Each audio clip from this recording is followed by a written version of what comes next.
BFM Business, Intégral Placement, 10h midi, 100% placement. Allez, pourquoi pas faire du vin un placement? Tiens, oui, tous les jeudis, on vous propose de diversifier vos placements et pourquoi pas en faisant du vin un placement avec les conseils, bien sûr, toujours éclairés d'Angélique Delangsin qui vient de nous rejoindre. Bonjour Angélique. Bonjour Guillaume. La directrice générale déléguée d'Idealwine.com. Septembre, Angélique, on arrive en plein dans la saison des vendanges. Après un été superbe, il a fait beau et très chaud sur la grande majorité du pays. Est-ce que ça nous promet un millésime 2015 de bonne facture, d'après vous? À l'évidence, les expectations sont très très positives sur ce millésime. Il s'annonce vraiment bien, même si Olivier Bernard, le président de l'Union des Grands Crus, rappelait qu'on a encore quelques semaines de suspense pour ce qui concerne les Bordeaux en tout cas. Pour l'instant, tous les indicateurs sont vraiment au beau fixe. On a eu des mois très chauds, et comme vous le disiez, mai, juin, juillet très chaud, un mois d'août un petit peu plus frais, ce qui a permis au vignoble de respirer, au vin blanc notamment de conserver beaucoup de fraîcheur. Et maintenant, on attend. Il faut que tout ça se maintienne, puisque les merlot seront vendangés que fin septembre et Cabernet Sauvignon plutôt en octobre. Donc il faut encore qu'on ait des semaines très favorables. On a pu voir dans d'autres régions qu'en quelques jours, les efforts d'une année pouvaient être réduits à néant, ce qui s'est passé à Chablis. Avec les orages de grêle. Des orages de grêle qui ont anéanti en plus des très belles parcelles de premiers crus et de grands crus.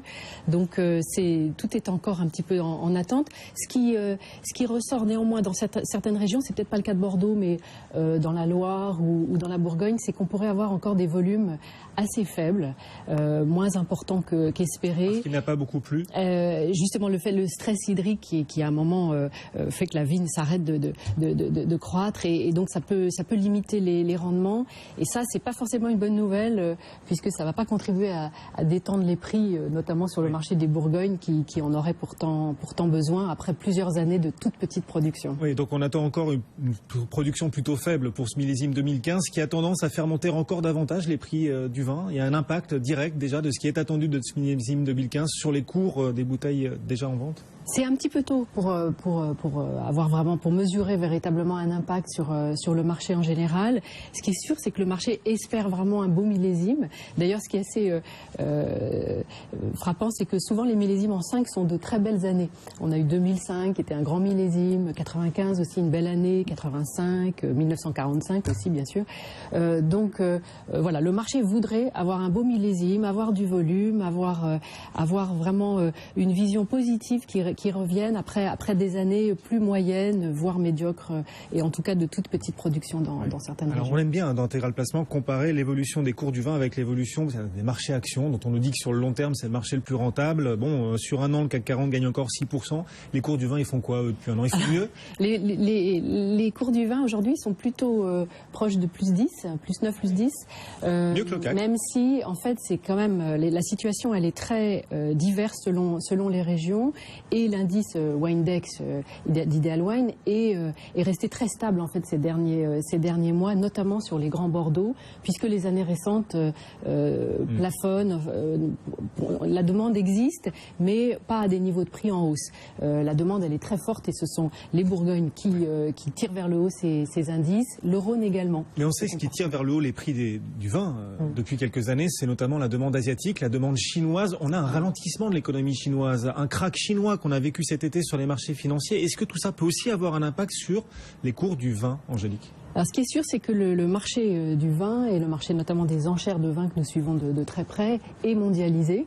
On a sur nos enchères online sur Idealwine, on a plus de 40 pays qui achètent, et notamment des pays asiatiques. Donc on suit ça effectivement à la loupe.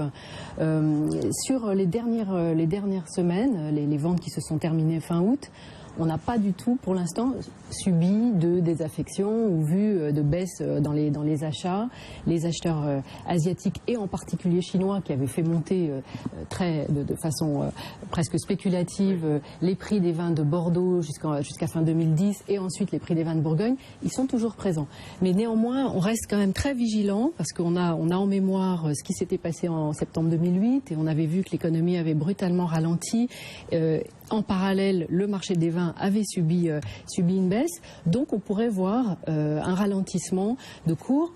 Au passage, pour ce qui concerne les Bourgognes et ces hausses de prix extrêmement spéculatives, ce ne serait pas forcément une mauvaise nouvelle, ce serait une forme de respiration qu'on aurait sur ce marché des vins matures où la trop grande rareté et le déséquilibre entre l'offre et la demande fait que les prix sont tirés vers le haut. Les prix des Bourgognes sur un an ont explosé, hein. Combien plus? Alors, c'est la Bourgogne, je vous dis, qui vraiment reflète l'indice. Elle est autour de plus 10% sur un an.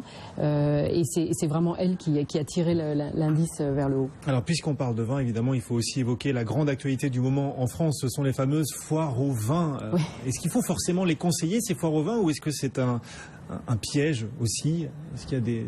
Alors on pourrait être tenté effectivement d'abord d'être complètement saturé par la masse d'informations que l'on reçoit et les promotions dans tous les sens.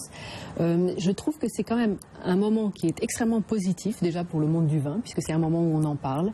C'est un moment où des gens qui n'achètent pas de vin durant l'année se disent c'est vraiment il faut y aller. Donc effectivement il y a des pièges à éviter. Tout dépend déjà de de son objectif d'achat. Si on achète pour consommer, boire relativement rapidement, là on peut s'orienter vers des millésimes qui ne sont pas forcément les meilleurs millésimes, mais sur lesquels les promotions vont être importantes, tout en regardant bien évidemment les notations qui ont été octroyées à ces vins. Si on se place dans une perspective justement d'investissement dans le vin, comme on en parle souvent ici, là pour le coup il faut vraiment essayer d'aller rechercher de beaux millésimes de garde, des millésimes qui vont pouvoir se conserver longtemps pour permettre au vin de se valoriser. Ensuite, l'autre piège à éviter, c'est effectivement de croire que toutes les promotions en sont.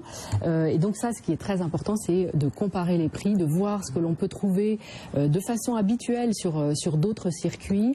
Il existe des applis, des sites qui vous donnent des prix, qui comparent les prix. Et ça, c'est vraiment très important pour être certain de faire de bonnes affaires. Mais il y en a. Pour ceux qui veulent faire du vin, un placement justement, qui veulent acheter des bouteilles avec un gros potentiel de valorisation dans les futures années, ces bouteilles-là, avec un gros potentiel, on peut les trouver au supermarché. Il n'y a pas besoin d'aller forcément dans des ventes aux enchères. Vous êtes spécialiste de ventes aux enchères. On peut aussi les trouver au supermarché du coin. Alors, on trouve principalement dans les foires au vin, on trouve souvent quand même les millésimes les plus récents. Donc c'est en ça qu'il faut être faire des choix vraiment très très précis sur, à défaut d'avoir un grand millésime, au moins d'avoir des vins très bien notés.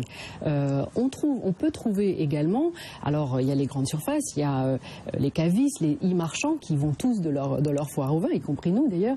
Et là, on peut aussi trouver des vins un petit peu plus anciens. Et c'est là où il faut vraiment être très vigilant. À quand les grands crus dans les foires au vin? On en trouve plutôt moins. En tout cas, dans les grandes surfaces, il y a une adaptation de l'offre à la demande, et donc c'est vrai que c'est plus difficile de trouver des très grands crus, en tout cas en quantité. Mais il y a toujours quelques grands noms pour faire la tête d'affiche. Voilà, exactement. Mais là, bien comparer les prix. Ces foires au vin ne doivent surtout pas éclipser les ventes aux enchères de vin qui se poursuivent, qui reprennent. Là, c'est la rentrée aussi pour le... Oui, alors c'est très positif, parce qu'effectivement, il y a ce moment autour du vin qui démarre là en septembre et qui va d'ailleurs se prolonger jusqu'à la fin de l'année. C'est encore une fois un moment où on voit beaucoup de volume, donc les prix ne sont pas forcément portés vers une hausse importante, mais en même temps, on a aussi beaucoup plus de monde qui s'y intéresse. Donc c'est vraiment le moment de commencer à regarder, et les ventes aux enchères de vin, bien sûr, reprennent avec des volumes qui sont très, très significatifs en ce moment déjà. Angélique Delancin, la directrice générale déléguée d'idealwine.com, chaque mois avec nous pour dresser ce panorama du monde du vin. Merci Angélique. Merci Guillaume, merci Cédric.